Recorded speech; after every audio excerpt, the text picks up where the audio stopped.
à l'occasion de la première édition du Forum sur l'investissement en Afrique, qui s'est tenu au Palais des Congrès de Tunis ce 22 août 2017, le chef du gouvernement a réaffirmé la volonté de la Tunisie d'intégrer la CEDEAO, la communauté économique des États d'Afrique de l'Ouest, et ce, avant la fin de l'année 2017.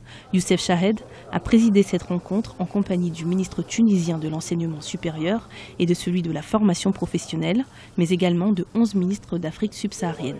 Le repositionnement de la Tunisie sur le continent africain reste tributaire d'une action diplomatique globale qui accorde une place de choix à la communication culturelle et aux échanges économiques.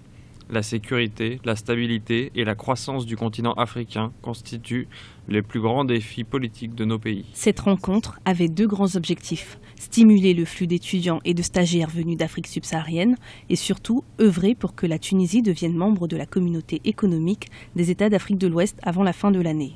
Pour ce faire, le chef du gouvernement envisage de mettre en place une série de mesures visant à faciliter son adhésion.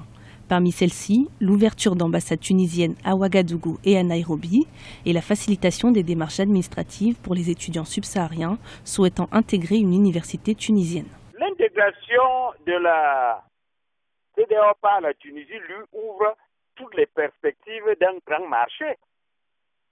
Surtout si la Tunisie a déjà un début d'industrialisation, ça va lui permettre d'avoir à sa disposition un très important marché.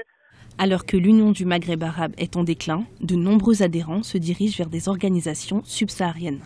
À l'instar du Maroc, qui a réintégré l'Union africaine en janvier 2017 et qui œuvre actuellement pour intégrer la CEDEAO, la Tunisie a décidé de suivre le même chemin, tout comme la Mauritanie, sans oublier le Tchad.